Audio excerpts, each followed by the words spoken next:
اعوذ باللہ من الشیطان الرجیم، بسم اللہ الرحمن الرحیم۔ اٹس مائی شو میں نور اللہ بھٹی ایک نئی ویڈیو کے ساتھ۔ اگر ابھی تک میرے چینل کو سبسکرائب نہیں کیا، سبسکرائب کریں اور بیل آئکن کو دبا دیں۔ میری ویڈیوز کو لائک کریں اگر آپ کو پسند آئے تو آج آپ نے ٹائٹل اور تھمبنیل سے دیکھ لیا ہوگا کہ میں اسلاموفوبیا پر بات کروں گا۔ اسلاموفوبیا پر پوری جانکاری حاصل کرنے کے لیے میری یہ پوری ویڈیو دیکھیں۔ اور دنیا میں بہت سارے فوبیا پائے جاتے ہیں۔ فوبیا کا مطلب ہے کہ ڈر یا خوف۔ اس میں سے سب سے آج کل جو بڑا فوبیا پایا جا رہا ہے وہ ہے اسلاموفوبیا۔ اسلاموفوبیا کا مطلب کہ اسلام کا مذہب ہے، ایک سچا مذہب ہے، ایک کمپلیٹ کوڈ آف لائف ہے، جس کا غیر مذہب کے ذہن میں ڈر اور اس کے خلاف غلط چیزیں کرنے والے لوگ جو سوسائٹی میں آج کل بہت پائے جاتے ہیں۔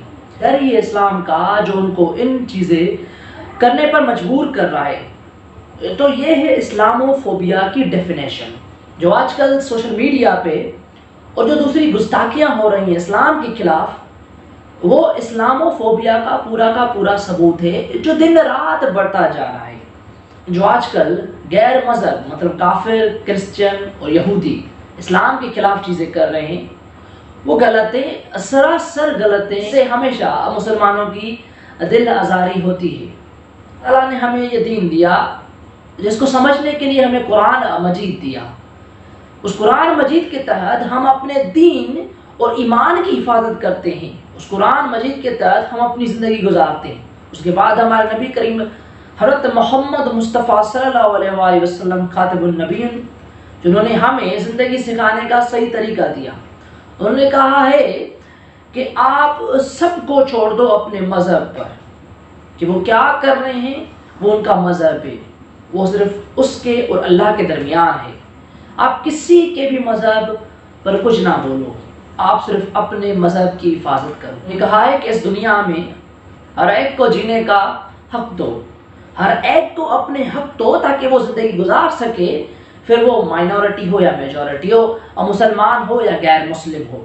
آج بھی اگر پاکستان میں چلے آؤ اور کسی بھی ہندو سے پوچھ لو کہ کیا پاکستان میں اس کو حق نہیں مل رہے، کیا پاکستان میں اس کو پوری آسائشیں نہیں مل رہی ہیں جو ہر انسان کو ملنی چاہیے، تو آپ کو جواب ہاں میں ملے گا۔ ہمارے مسلم کنٹری پاکستان میں ہر ایک ہندو کو اپنے پورے حقائق ملتے ہیں، یہاں تک کہ اس کو ہر ایک چیز میں ایک الگ کوٹا دی جاتی ہے جس کے تحت وہ اپنی زندگی گزارتا ہے۔ یہاں پر ہندو کمیونٹی ٹریڈ بھی کرتی ہے، بزنس بھی کرتی ہے، جابس بھی کرتی ہے، یونیورسٹیز میں پڑھتی ہے، اسکولز میں پڑھتی ہے، اپنی زندگی پوری طرح سے بہترین طریقے سے گزارتی ہے۔ جہاں تک ہم دیکھیں اگر دوسرے ملکوں میں تو وہاں پر ایسا بالکل بھی نہیں ہے۔ پھر بھی اگر یہ اسلاموفوبیا بڑھ رہا ہے تو یہ ہمیشہ کی طرح ہماری دل آزاری کر رہا ہے۔ ہم اپنے آپ پر برداشت کر سکتے ہیں پر اپنے نبی پر برداشت نہیں کر سکتے۔ ہماری دل آزاری ہر بار ہوتی ہے جب کوئی بھی غیر مسلم ملک ہمارے نبی کے لیے بولتا ہے۔ اگر دیکھا جائے تو صرف یہ ایک بار نہیں ہوا پر 2-3 بار ہوا ہے کہ جب پہلے ہمارے نبی کریم صلی اللہ علیہ وآلہ وسلم پر توبہ نعوذ باللہ ایک جھوٹی فلم بنائی گئی۔ آج کچھ سالوں بعد پھر سے گستاخانہ خاکے بنائے گئے جس کو مسلمان کی کڑی شدت اور محنت کے بعد ریجیکٹ کر دیا۔ پھر اس کے بعد اب پھر فرانس میں گستاخانہ خاکوں کا ایک فنکشن ہونے جا رہا ہے۔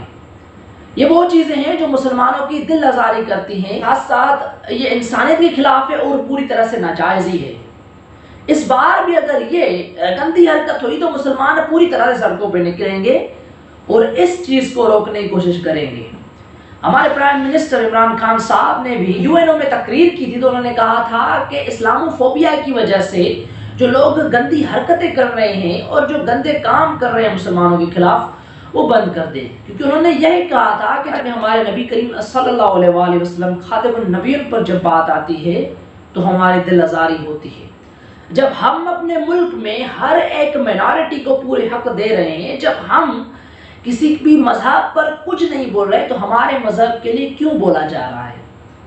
کیونکہ کہاں پر بھی دیکھ لو، آپ کوئی بھی کتاب لے لو، آپ عیسائیوں کی بائبل لے لو، قرآن مجید لے لو یا پھر گیتا لے لو، آپ کو ان میں انسانیت کا سبق ملے گا۔ اور کسی کے مذہب پر غلط بولنا اور اس کے مذہب کے لیڈر پر غلط حرکتیں کرنا یہ ناجائز ہے اور انسانیت کے خلاف ہے، یہ مذہب کے خلاف ہے، انسانیت کے خلاف ہے اور پوری کائنات کے سسٹم کے خلاف ہے۔ ویسٹرن کنٹریز اپنے آپ کو بہت معتبر سمجھتے ہیں کہ ہم ہر ایک مائنارٹی کو حق دیتے ہیں، تو پھر اسلام کے خلاف یہ چیزیں کیوں؟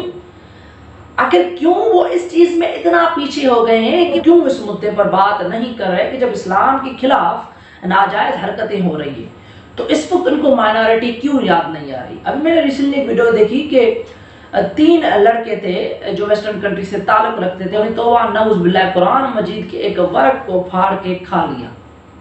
کیا یہ جائز ہے؟ کیا یہ جائز ہے کہ یہ ویڈیو سوشل میڈیا پر آئے اور اس سے ہمارے دل آزاری ہو؟ جب ہم کبھی کرسچینیٹی، بدھزم، ہندوازم پر غلط چیزیں اور غلط باتیں نہیں کرتے تو پھر ہمارے مذہب پر کیوں کی جا رہی ہے؟ اس کا دنیا کیوں نہیں بول رہی اس پر؟ کیوں یونو بھی اس پر چپ ہے؟ کیوں دنیا کے لوگ جو اپنے آپ کو سپیریئر سمجھتے ہیں اور کہتے ہیں کہ ہم انسانیت میں اعلیٰ ترین اول ہیں، تو وہ کیوں نہیں بات کر رہے؟ جب اس بندے نے قرآن مجید کے ساتھ یہ چیز کی تو اس کا رپلائی ایک مسلم نے بڑے ہی بہترین طریقے سے دیا۔ وہ ایک بائبل لے کے آیا، انہوں نے کہا کہ میں بھی اس وقت اس بائبل کے ورق کو پھاڑ کر کھا سکتا ہوں، پر میرے اسلام نے یہ تعلیم نہیں دی کہ غیر مسلم کی دل آزاری کرو، غیر مسلم کا حقوق کو چھینو۔ اسلام نے یہی تعلیم دی کہ آپس میں پیار محبت سے رہو، سب کو جینے کا حق دو، سب کو جہاں پر ان کی دل ہو وہاں پر عبادت کرنے دو۔ اس نے کہا کہ آج بھی یہ بائبل میرے پاس 3 سالوں سے پڑھا ہے، آج بھی اس کی کنڈیشن نیو کی طرح ہے، کیونکہ میں اس بائبل کا خیال رکھتا ہوں اور اس کا سیفٹی سے رکھتا ہوں۔ ایک بہترین پیغام دیا اور اسی ویڈیو کے آخر میں بھی یہی پیغام دینا چاہتا ہوں کہ مسلم اپنی مائنارٹیز کو پورے حق دیتے ہیں۔ جب مسلم کسی کے مذہب کے لیے کچھ بھی غلط نہیں کرتے تو ہمارے اسلام کے لیے غلط کیوں؟ آخر کیوں ہے دنیا خاموش؟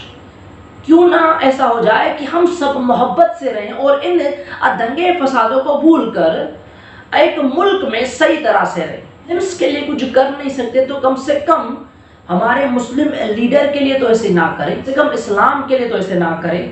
تو اسی ویڈیو میں اتنا ہی، نیکسٹ ویڈیو میں پھر ملیں گے، تب تک کے لیے اللہ حافظ۔ پاکستان زندہ باد۔